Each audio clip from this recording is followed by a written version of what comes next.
Sainte Bible ils a pauvre et Sainte Bible ils a na makambo sous-sauté ils a pas trop riche et tob donc différence en même ata pona papa ya taille nango on montre différence ezali makambi ezali ezate to baté donc libota na Nzambe Yesu atamba likola mai po azaki na pouvoir à mai Yesu akana mopepe po ayebaki ba batamusaka mopepe.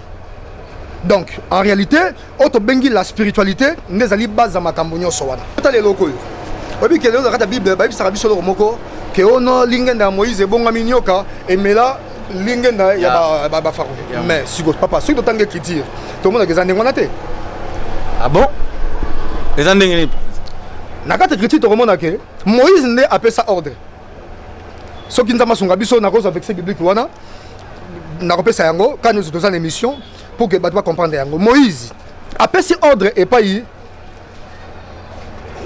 ya molandi na ye oto bengi na komba ako abi na ye bwaka nzete na se tangu ya bwaki nzete komi nani e komi nyoka ne yango emelaki banyoka ya banganga farao siko biso na église to expliquer bato yango bien te to tse bato na erreur pour na rebisa bato keno ezaki lenge na Moïse siko nyonso wana donc ezaki nzete oyo ebongo nyoka emelaki banyoka ya banganga farao ezaki ya Moïse te ezaki ya Aaron ezaki lingenda ya Aaron mais na ordre Moïse to bako non nga prophète à nation. Est-ce que prophète à nation d'abord à cause de religieux? Parce que toi le Congo il a tant de prophètes oh bambinga prophète à nation prophète donc d'après eux ils sont dans l'erreur appellation wana ils a dit na bango te tondengeni moi liloba nanga moko ekota na pouvoir na ye. Ah bon? Liloba nanga moko ekota na pouvoir ya président sortant.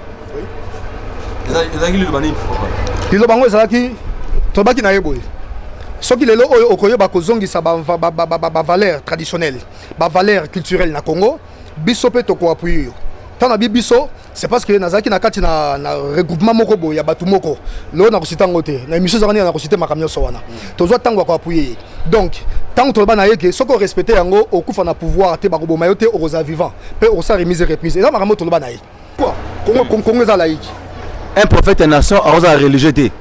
Il faut s'en dire une. Il faut spirituel. Ndemoni Yesu ye moko, aza jamais religieux, aza spirituel. Notre Jésus-Christ a dit religieux, a dit spirituel. Donc le lot, ne toi là, prophète c'est belé la Congo, prophète nation, évangéliste international, là donc bada la fausseté. Bibiche Mouswamba TV. Abonnez-vous massivement.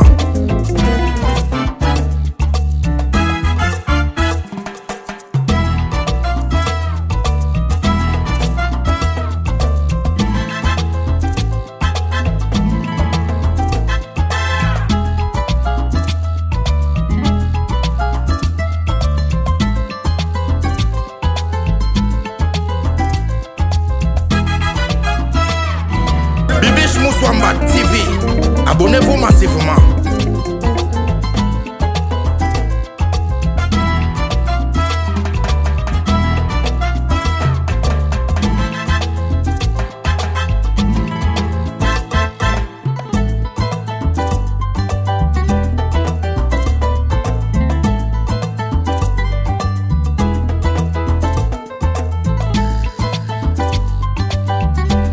Bibiche Mouswamba TV. Abonnez-vous massivement.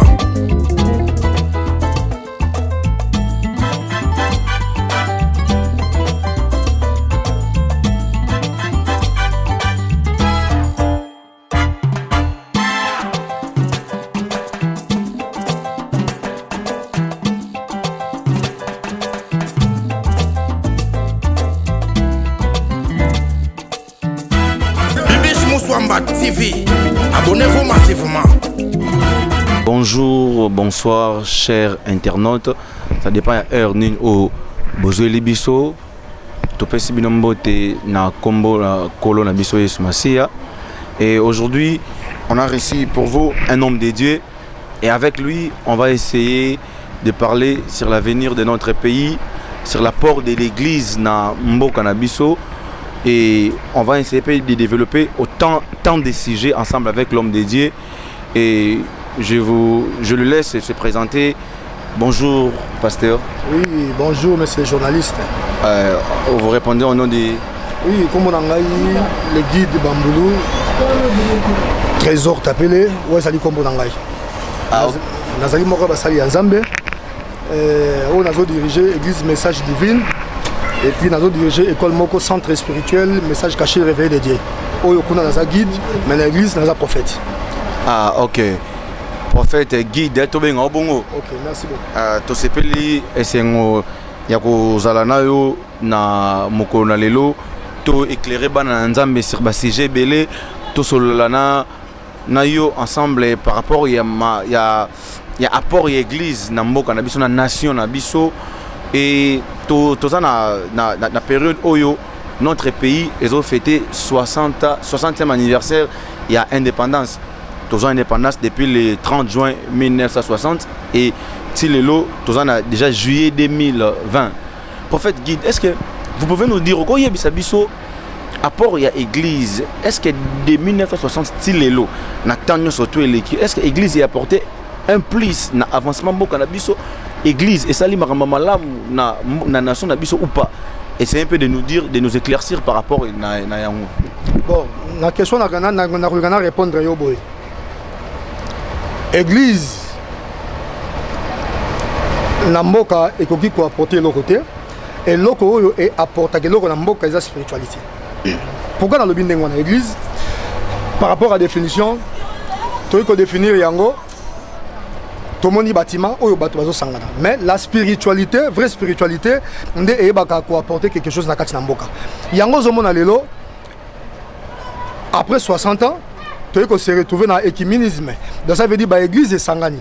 Pour que Congo est laïque. L'église est sangani pour trouver solution. Et là, tout le monde dans la Katuana.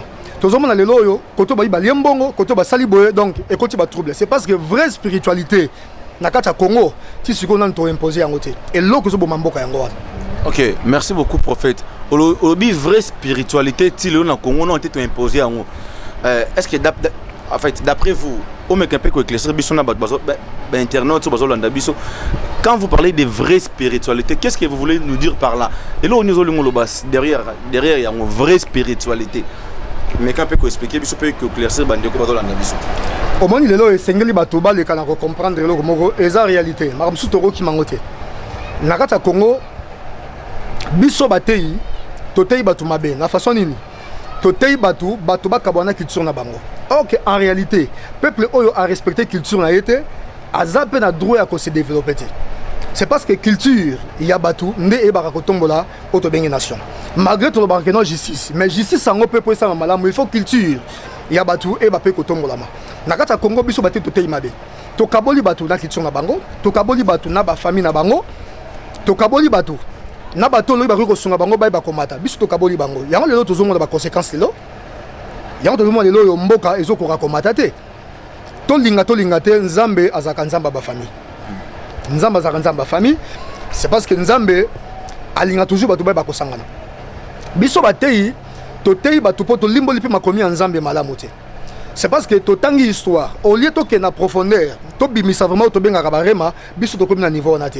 Tu es toujours dans likambu ya ko diaboliser o ya zakandoki o ya salibo zakandoki mais tandis que normalement to zo ba ezape non fondé ezape fondé te parce que ce qui est le peuple azomo yelo côté peuple oyo azali censé fabika ki mais azo bola moté parce que bolinga mboko mbe changer ndenge nini donc il faut d'abord to bata par rapport ya mutu donc Congo a un problème moko ya mutu azan problème mboka te mboka za un problème te batu.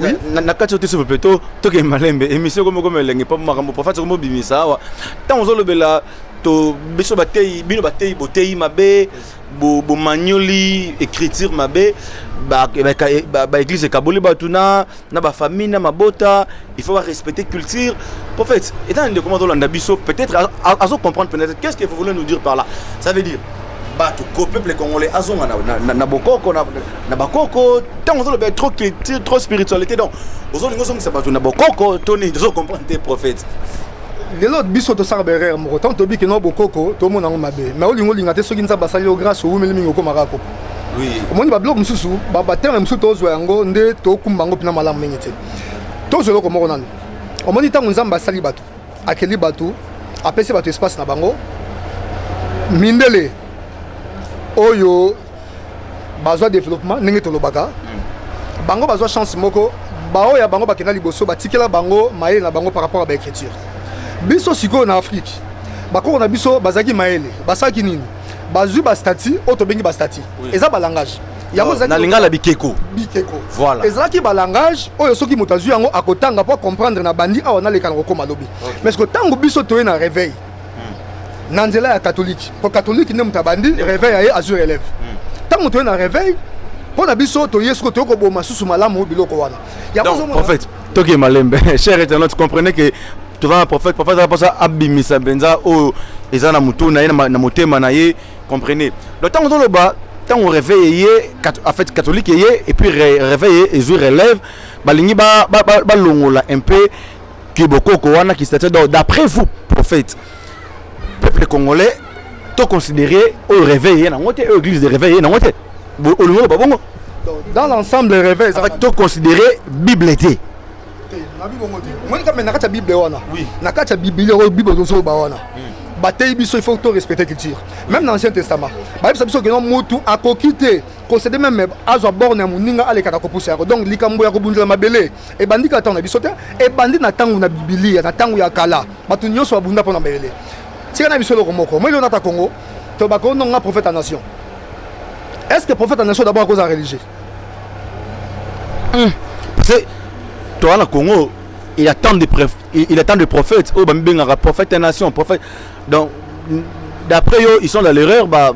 Appellation, ils ont dit na bangote, ton dengeni. Bazan erreur, mais bazan n'a pas fausseté. La façon que un prophète, il y a nation à cause de la religion. Pourquoi? Congo est laïque. Un prophète en nation à cause de la religion. Il faut s'en dire. Il faut s'en spirituel. Ndemoni Yesu ye moko. Aza jamais religieux, aza spirituel. Notre Jésus-Christ a dit religieux, a dit spirituel. Donc le lot, nous toi là, prophète Belé na Congo, prophète nation, évangéliste international, donc bada la fausseté. Bana mabe. Batika ba kombo na ba la tanzo toza bango te pe bongi na bango te. Na kati na Congo, ngai fona bisa batu prophète nation na kata Congo, azala ka moza kimbango. Donc, d'après prophète guide, na Congo, depuis que le Congo a été jusqu'à présent, prophète en nation comme Moko, ils ont na Kimbangu. Bah, tout baillé, les lotos, yoka, tout le monde a. Ah, cher internaute, bonjour, mon prophète, donc, depuis Congo, ils ont Congo, si les lotos, prophète en nation, kaka, azala Moko, d'après prophète guide, kaka papa Kimbangu. Donc, à Paris, bah, tout bazo yawana, bah, mi ben jusqu'à présent, bah, prophète en nation. Azati. Même ngamo na zape bongote. C'est parce que pourquoi tu bengi prophète en nation? Pour nini ami pesi bon moinaye abundi pour la nation. Abundi pour na mabele, abundi pour na peuple congolais. Quand tu bengi prophète en nation, tandis que biso lelo oyo na kata Congo to bunda ka pour na ba religion na biso. To bunda pour na ba religion biso. Zo mona imam azo défendre l'islam. To zo mona pasteur a défendre le christianisme. Ma bengi prophète en nation par rapport à quoi? OK, prophète, pendant que ba question mo yelinga na royo ka boye jusque là position notre comprendre. Tu vois le prophète guide aza nan chrétien aza église des noirs oza kimbangiste donc éclaircir ben internaute au bazo landa biso de partout dans le monde prophète oza nan oza en fait oza chrétien oza na côté nini na bisa ko ne bandeli Yesu Christ aza religieux. Yesu Christ aza spirituel. Prophète oza nani naza spirituel. Oh spirituel oui spirituel tout ça et se pencher na côté nini christianisme kimbangiste voilà. Na c'est pas la question pour répondre au boy.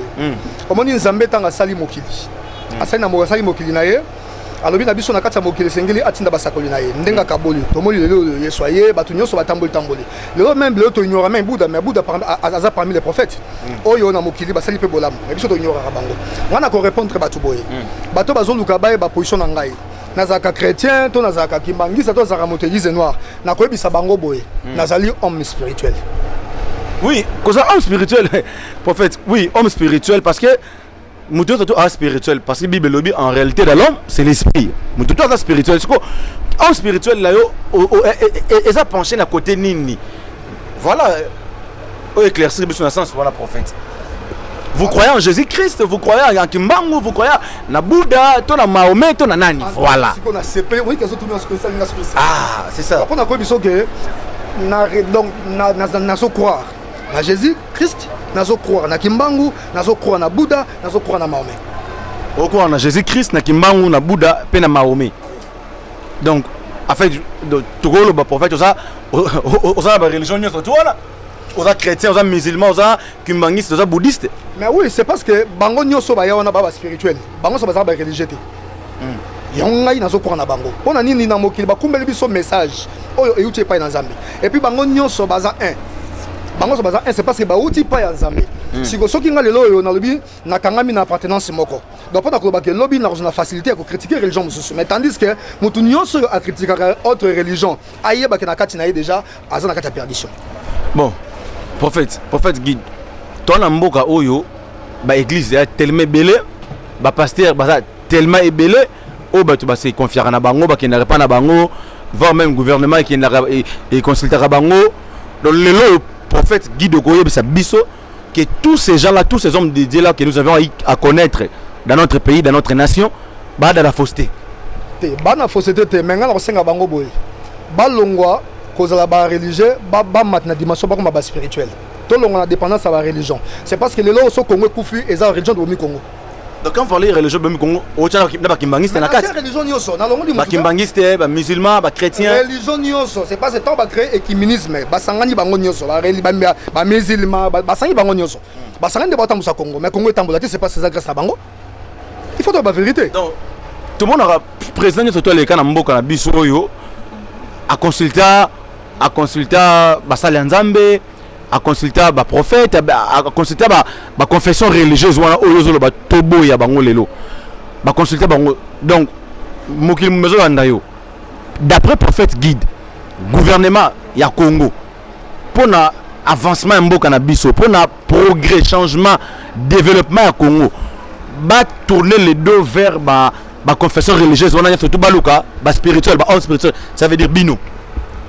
Baluka ba homme spirituel, c'est parce que homme spirituel a quoi sabango boy. Il faut d'abord te défendre ma belle avant de défendre la religion. Tant que boluki ba religieux, a roba kino te défendre la religion. Ya on le na na émission moko, na moni pasteur mon entend à combo na été, aleki na te valbi que non bango mutu basa kabila échoué. Pour batambu sa kabila mabe. Pasteur Obi bango basa ki kabila a échoué. Aleki na batevé, aleki na ba média pour se beler. Abiso kabila échoué, tout son kabila échoué, kabila longa teza bango. Pour ba pesa conseil mabe, c'est parce que bango bakenda pour bali mbongo. Tant la lobby yango ngelo bani. Donc prophète, d'après yo gouvernement ba kambiambo kana biso ba konzambo kana biso ba tourner les dos vers ba pasteur, vers ba homme religieux, ba se confier pas ba spirituel que vous êtes. Oui, ceux qui va se confier pas ba spirituel, ba mo ndenge autant bola malam. C'est parce que ba homme spirituel d'abord première préoccupation na bango ba on a besoin bongo te, ba on a besoin faut pas sauver ma belé. Tant yo za na kata Congo, papa tiane monsieur le romoko. Mutu moko abotama religieux azati. Mutu moko abotama religieux azati. Toko makaba religieux. Mais au Botama congolais.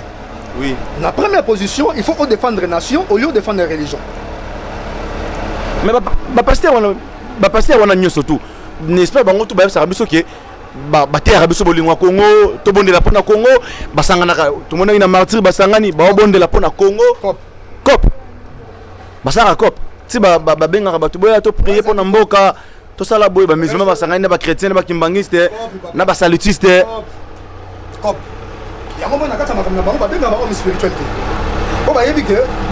Prophète guide, êtes-vous sûr, vous êtes vraiment sûr les lois ceux qui gouvernement ba konzambo ba Hollande biso ba lukio ba proposer ba mbongo peso au servir mboko avec cœur au sa copte ne ozobenga ba ba sali cop. Na ba coopérant. Yo so ba peso ba chone seka au sa copte. D'abord on a d'abord intérêt à défendre ma belé nangai. Pona ebike tozaka na mabele moko Congo o nzamba pesi biso. Apa yo monsieur ezati. So on moni mutuza que non na katine à tendance aza congolais mabia za israélien. O maté que non eza autre raison. On a comme israélien molimo. O maté que non déjà que mutuza za bunga nzela. Donc d'autres termes to aza patriote. Peut-être pas peut-être ba c'est basé na Bible.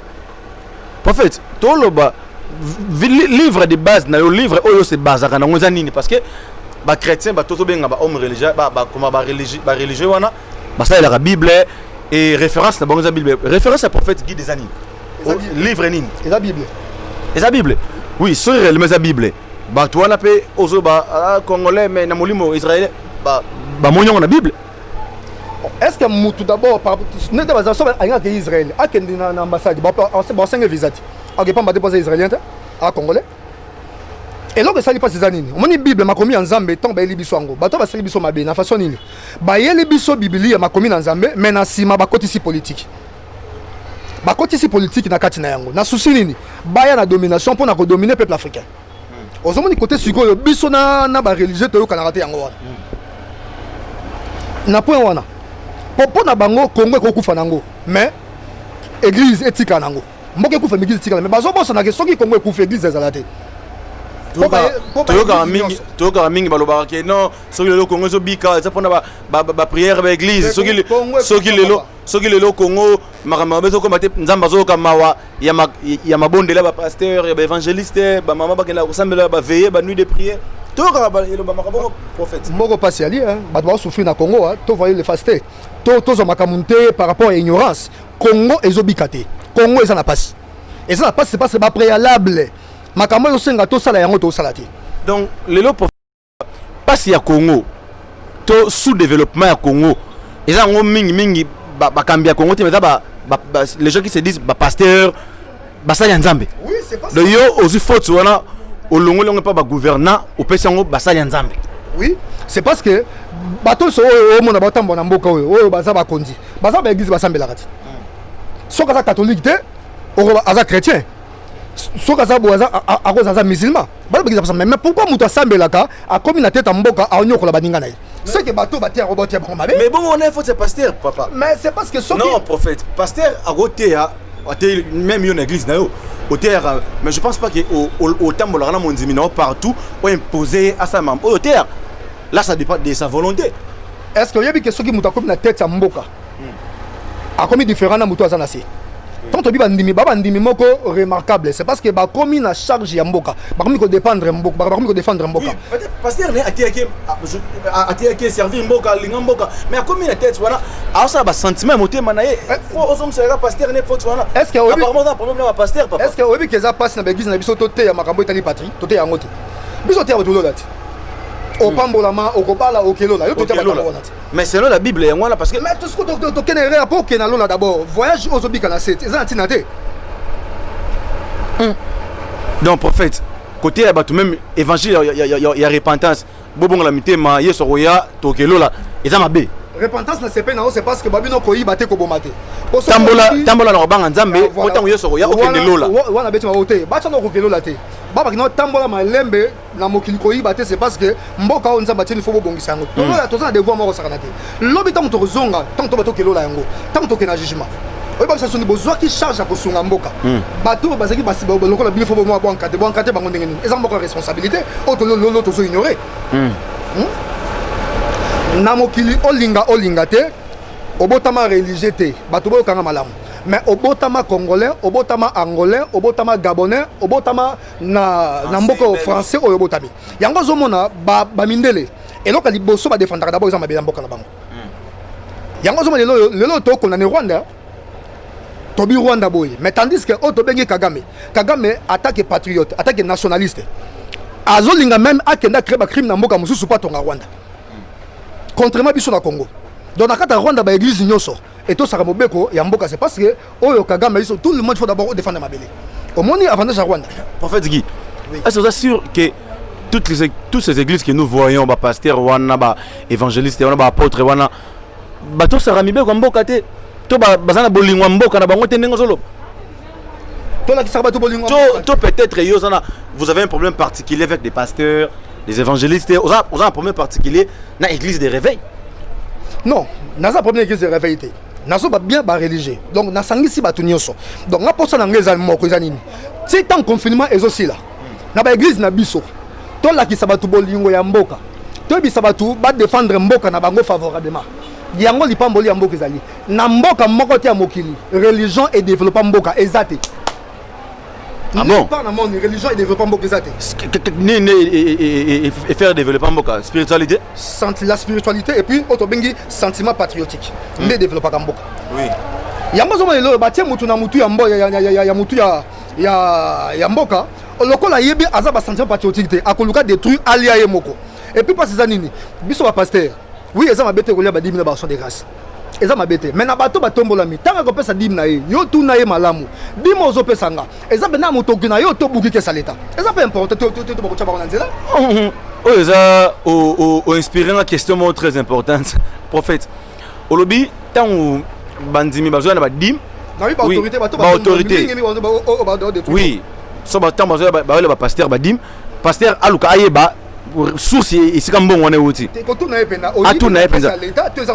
ok vous êtes un homme de Dieu mon dimi no moko elio dim ya somme moko boy ya likolo prophète banga nzambe est-ce que retourne réellement source mbongo wana et ce que biso que ya source moko ya bien té ozong c'est dimi wana tanga bisinga za source moko bien té soka olobana zongisa mais oui soka voué oboya mbongo wana obazongisa ah oui c'est pas c'est comme là cher internaute comprenez que tout ça na prophète guide avec lui c'est vraiment du show abiso ki ye mondimi na ya lié dim et que a vérifier source na monde qui nos source moko ya bien té ambindo azong sambongo quel que soit montant nango wana eza prophète guide na lobby une autre question c'est pour les prophètes tout dans le moment il y a pandémie maladie oyo et frappé toute la planète c'est beti monde entier prophète et beti mokili mobimba et frappé biso pe en Congo jusque là toi toujours dans état d'urgence sanitaire prophète c'est que lo bana biso et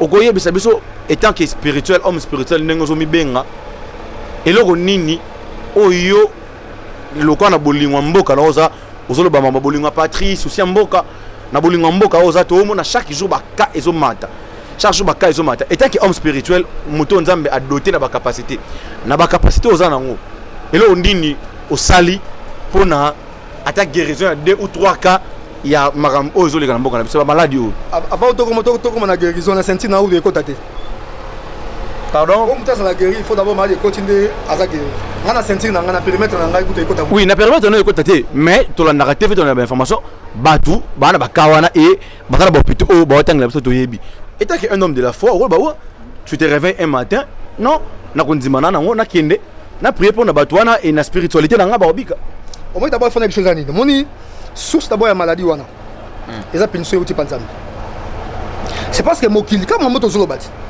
mokili et comprendre makamala muti ba pays mingo oyo moni baza pi touché ba pays mingo moni ba ka eza élevé zebele eza ba pays so landeli bango malamu komona ke l'homosexualité okomona ke na kati ba pays wana baza ko facilité nyama zo bana na mutu ndozo mona ke kanda ya nzambe kiti et kiti ele kana kobeta bango mais après chaque jour ba kezo ba kisema prophète papa mama corona pa Congo peso pe total yango bien bon ngako neza boy faut na avouer vérité o meta bi ke no corona ko tina Congo ngako mutali bosu ne banda boy yango zanga donc d'après en Congo coronavirus c'est ça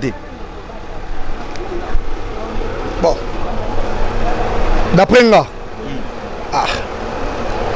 sur que na ba analyse na kata Congo eza na hôpital moko te eza na capacité 500 lits et ate so ba ka bazo biso zo bata du jour au jour so ba tango bazo na hôpital peut-être parce que papier dans de différents hôpitaux to yebi ba hôpitaux ba hôpital oyo ba bi oyo eza soki 5 soki 6 dans un match que no ba bloc mo so landeli un peu malamu comprendre que moi ba j'aime représenter c'est ba j'aime représenter c'est politique eza ndengwana mais le fait bloc moko bato ba sunga biso auto bengi ba occidentaux ba sana bongo ibele bango ba betami na corona ba bingi ba faible siko congolais ba kenonga corona zati oyo so ba traité onani ba traité onani donc yo c'est comme sur mi supérieur par rapport à bango donc d'office il faut pas qu'on en jette un système de jet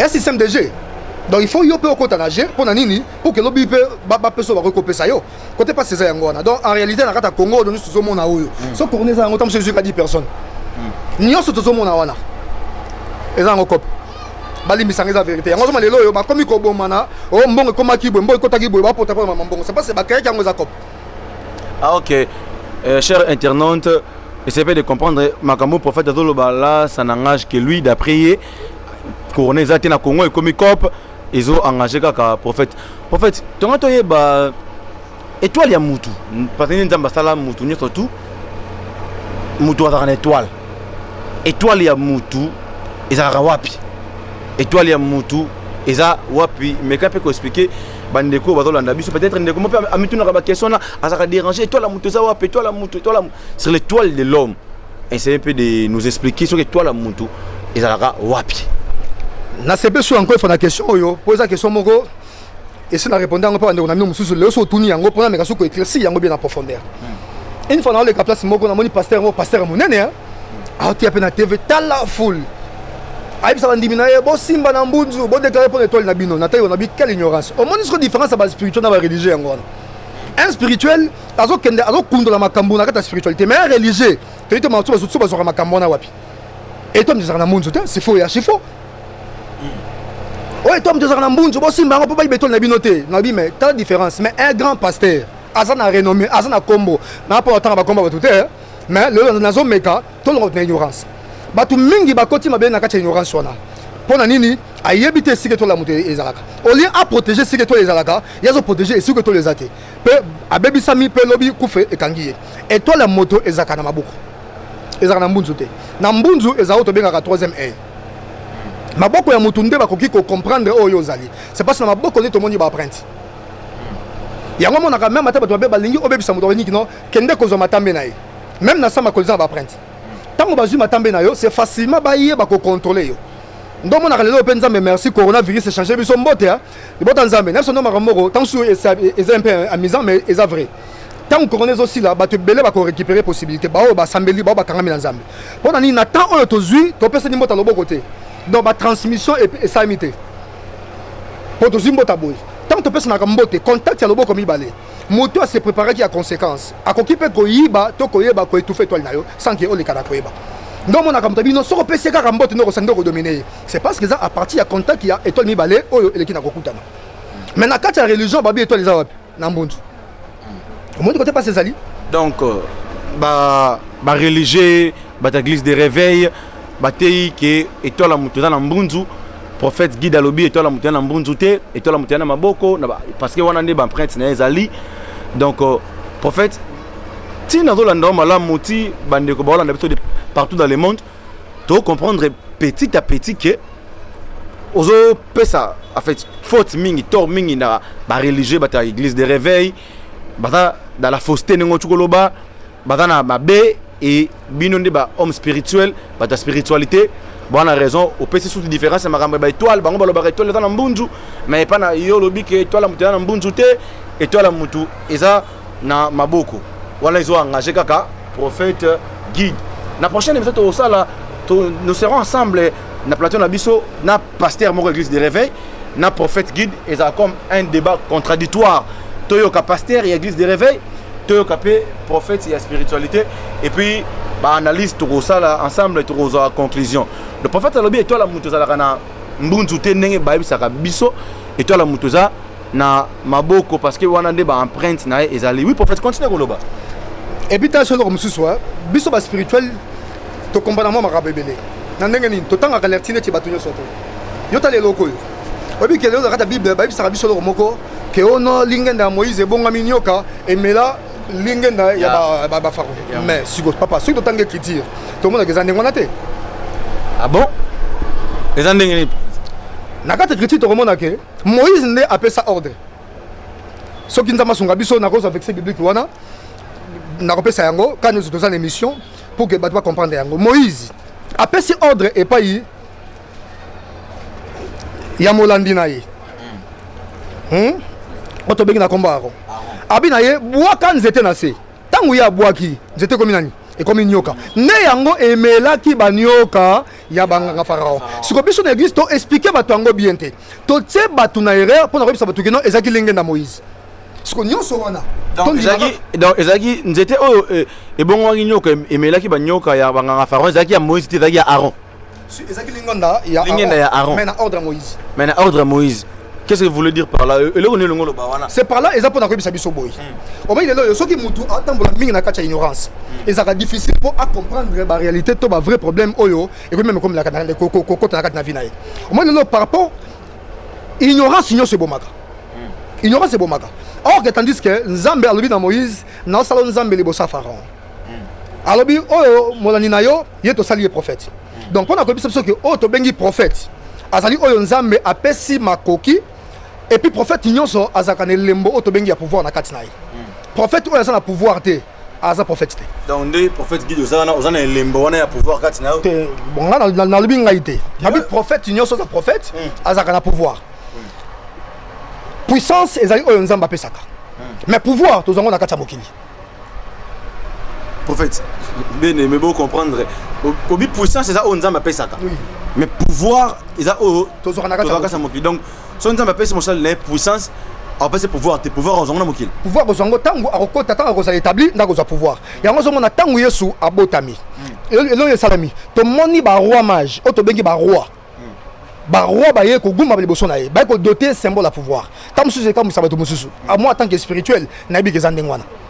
Donc les mage ne balanda ki toi la yesu tant ba ke na ba présent la bango bango mbamela ba adorer ba ki ko doter le pouvoir. Si ba ki ko pesa ba symbole à pouvoir, ba pesa à 100, ba pesa 1000, ça ba définition en spirituel. Donc biloko oyo ba mage ba pesa Jésus tant abotama ki bébé et ça qui roi ba symbole à pouvoir ba ko pesa. Si mais yesu za roi ba za ba roi. Donc vous voulez dire par là que pouvoir à Jésus o exercer tout au long il y a vie sur terre et où tu pas nzambe te ba azongo na mokili. Nalbi boy, la nanga malon place wana.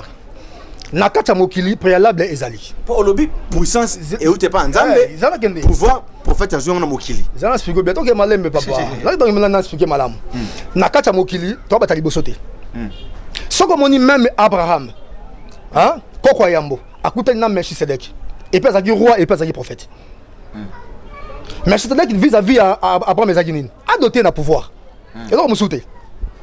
Donc on a que Abraham azaki mutu ya yambo ngaku d'autres thèmes na baka Abraham azaki roi na Congo to bengi chef coutumier première mutu oyo accueilli na terre Kana a négocier na ba esprit ya mai ya mabele pe a maîtriser bango eza Abraham akenda na Kana a négocier na esprit mai na Bible ta côté ni mais tangu yo ke na mboka moko oye mutaliboso mutu azate mboka yo so linga milimo ezali po kuta bazamba to kuta mai kata mai bilime za ko obligatoire na kata mai ba ya avant biso prophète toi la Bible Abraham akenda na Kana mutaliboso a négocier na esprit mai ba esprit bani asala esalema côté asala ngo wapi na Bible côté ni yango to so ba ke moi sur lelo Sainte Bible côté za pauvre yango wana bat ba silikate lelo so to ke na ba divers livres ba livre mususu o eza likolo to komona moi ba explication makambo mususu par rapport à Sainte Bible o na Congo l'Afrique batinde la biso pourquoi na lobi ndengwana c'est là cher internaute donc prophète il se permet de dire que la Sainte Bible au biso ba chrétien tout ça les là ils sont pauvres ils ont makambo mususu mais pourquoi Thomson ezali pourquoi Tob ezali so Tob na bina na Sainte Bible ndenge moko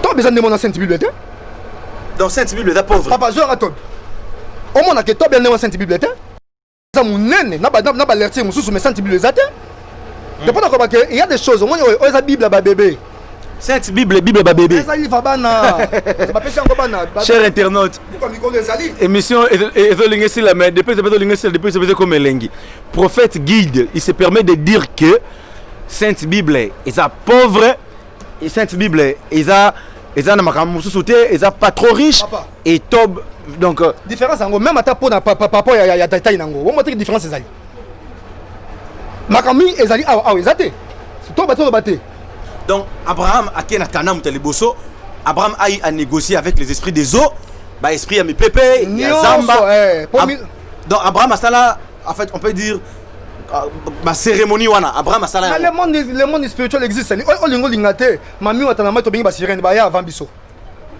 o lingo lingate na kata zamba ya des esprits ba ya avant biso mais oui mais commencement mutakelami 40e jour mutakelami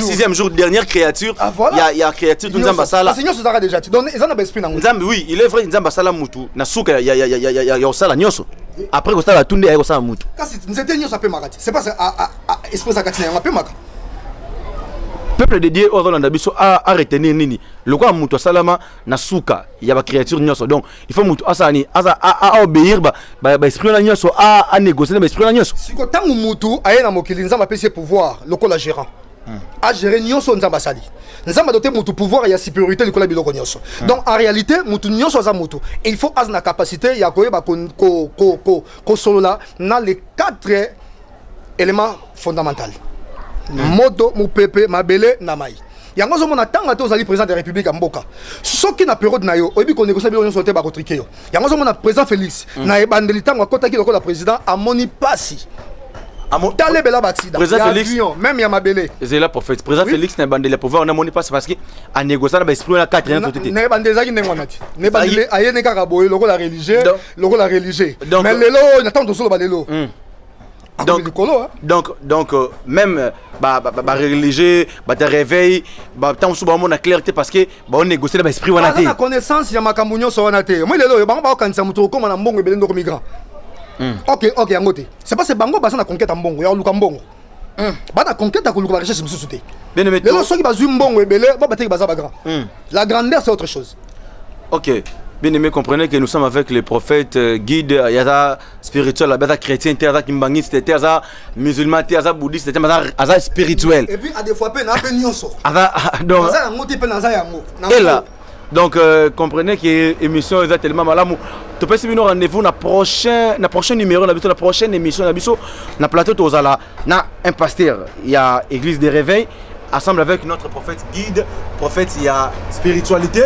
Ça sera un débat contradictoire. Tu as pasteur, na Bible, tu as prophète, na ba livre comme appui et ils ont un peu bon na émission.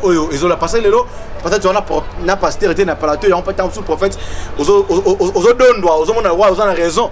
Prochainement, tu as un pasteur et puis tu as un musulman, un imam, tu as un kimbangiste, tu as un kabango, tu as un payo et peuple dédié de partout dans le monde, un peu éclairci. Prophète Alobi, il s'est en moutou. En contact, il y a 4 esprits. Esprit, il y a Maï, il y a Moto, il y a Moupépé. Il y a Nini pour moutar réussir dans la vie. Donc, d'après prophète, ceux qui le Congo, ils ont émergé, c'est parce que gouvernant, ça veut dire gouvernement, ils ont se confier à homme religieux, à pasteur, à imam, à salutiste, à kimbangiste. Il y a un moment où le Congo, ils ont émergé. Et prophète, est-ce que vous avez sûr que les lots, l'émission c'est destin, ok. Tout ça la moto confiance, tout ça la batu confiance la spiritualité, tout que tout le Kabango pour qu'ensemble là bango tout le émergence à Congo. Vous êtes sûr que le Congo va changer? Na Congo, tous appellent un chef spirituel Bazali. Oui. Bazali. Mais pour mes amis, ce chef spirituel, au Bazali na Congo, bah quand on a jeté bazonga sima, bah tinda batuli bosso. Tant c'est pas moi comprendre le jeu on a dit. Kimbangiste, as un chef spirituel. Et yemo raconte la makambo, ya zakalibanda, mais atinda ba délégué. Oui pour nani? Azo comprendre que na période yo makambo ça la mawana. Eza makambo eza yangote. Yemo raconte hein, exact. Peut-être au moment opportun, nous devons tous se battre à nager. Donc, on a vu que les bottes en Zambie. Et Yesu attend le maï pour avoir un pouvoir à maï. Yesu a calmé mon pépé pour aller battre mon pépé.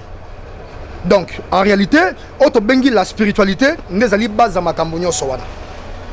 Il y a tous les prophètes. Donc, gouvernement, ils peuvent se décider aujourd'hui, non? Tu as dit prophète, tu as dit bengi aux invitations.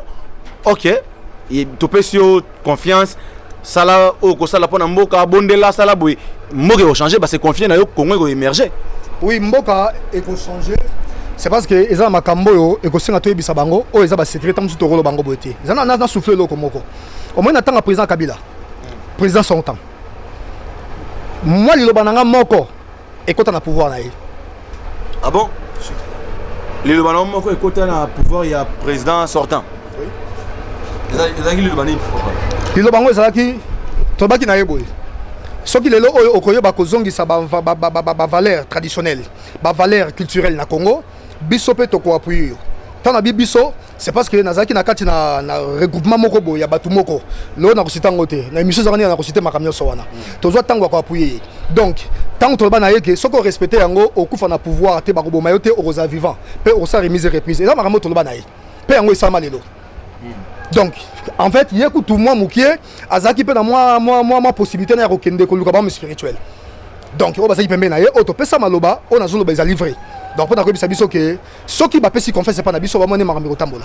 Ah, ceux qui ba pesi prophète, ba pesi confesse c'est pas ba spirituel, ba homme spirituel, selon prophète guide, que ceux qui gouvernement mboka na biso pesi bango confiance, ba c'est confiance na bango batikana ba pasteur batikana ba chrétien batikana ba kimbangiste batikana nu ba musulman batikana nu ba confession religieuse wana ba ya pa na bango ba religieux ba ya pa na bango ba ta spiritualité pardon ba ya pa na bango ba ta spiritualité ba omona ndenge Congo eko changer ba omona ndenge Congo eko émerger ba omona ndenge Congo kolongana pasi selon maloba ya prophète guide ozali homme spirituel. Bien aimé bolandi biso de partout au nyos tout le bami awa tout au long ya émission na biso na entretien na biso avec les prophètes guide, ça n'engage que lui. Et na émission zoya tokoyambela bino encore un pasteur ya église de réveil au prophète guide azoboya tokocha bango mibale na plateau awa débat contradictoire toyoka ba pasteur toyoka pasteur toyoka pe prophète guide azali chrétien musulman kimbangiste maza spirituel mais naza pe nyoso pas journaliste nazo lingo comprendre ko ba bango boy naza yango te par rapport bazo lingate ko longa na degré bazali mais nazali yango c'est parce que ba maître nyoso to bengi o bazali ko longa ndabe ba ninga ba maître po ba bengi so rabi ala maître bango nyoso bazali ko bazali ba spirituel de yango naza yango donc makambo eza très profond et to pesi bino rendez-vous na prochain numéro na biso tozala awa ensemble na pasteur na débat contradictoire na prophète guide azali spirituel et tosenga bino vous qui nous suivez de partout chers internautes abonnez-vous massivement na chaîne na biso Bibiche Moussamba TV bozala toujours informé na makambo nyonso surtout ozali makambo ya religion politique musique diversité dans divertissement nyonso surtout bozala informé et topesi mbote na biso na abonné fidèle ya Bibiche Moussamba TV Léon Chaumba Joël Kanda Maman Nicole Loboko Guilain Kanda grâce au Kito et na batnya surtout balanda biso de partout abonnez-vous massivement na Bibiche Moussamba TV bozala informé na makambo nyonso surtout vous ne serez pas déçus. Quant à moi les frères Giscard Vainqueur Sada na Pesibino bye rendez-vous au prochain numéro prophète mon le ballon à souka pour une émission Lelo et pour la bande de tout Bolanda biso pour le peuple de Dieu aux Hollandais de partout.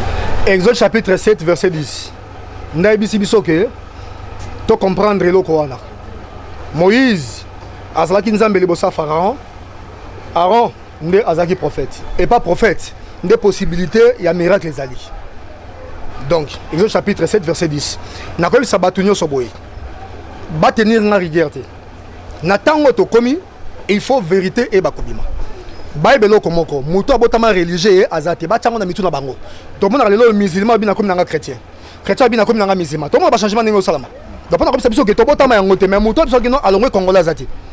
Ata aux nationalité d'origine bazongi so congolaise. Donc o kolongwa ngote. Donc to lata amour ya mboka na biso. To sauver mboka oyo nzamba pesi biso. To zanga onka moko. To linga kutu ba aventure te. Justice et tongolaka nation. Yango na lobby na président Félix Tshisekedi président justice oyo yo otombo na kati na mboka. Bravo. Tambola na yango. Poto lingi bato te bazo nyokola bato mususu po na posa na bango. Basa na kati mboka na biso. Donc na pesi bato nyonso mboto bakolanda émission oyo boko bakolanda yango ekozama mingi boko bénéficier pe ya moi mingi. Il y a des secrets auto kobimisa mikoza koya. Ba secret même détail ya mboka oyo za spirituel. Et puis to kopesa ba cahier de charge ba président nyonso ya mboka na ba royal lobby no ba été. Ba cahier de charge bango to kopesa ni ba kosa so ba continue na pouvoir. Po to yebi yango nyonso tagi spirituel. Nzambe azali apambola bino. Merci beaucoup prophète et chers internautes. Tozui Congenabino, rendez-vous au prochain numéro. Bo kende na Bibiche Moussamba TV. Bo s'abonner et Nzamba Lola akozanga te kopambola bino big dédicace na la patronne Bibiche Moussamba BBC et Nzamba za na yo Nzamba za na bino. Ciao, rendez-vous au prochain numéro. Bibiche Moussamba TV. Abonnez-vous massivement.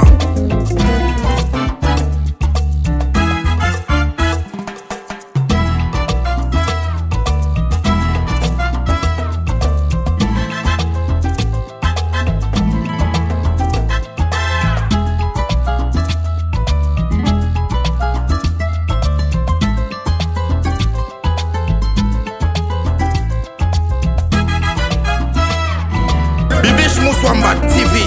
Abonnez-vous massivement.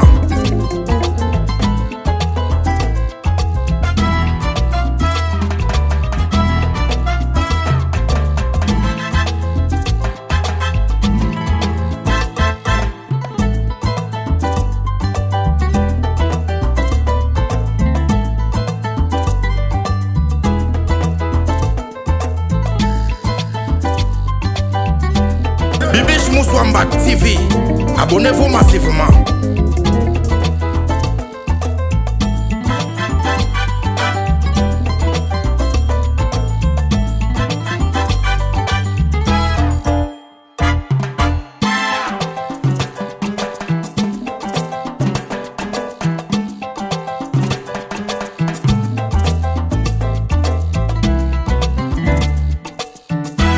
Bibiche Moussouamba TV. Abonnez-vous massivement.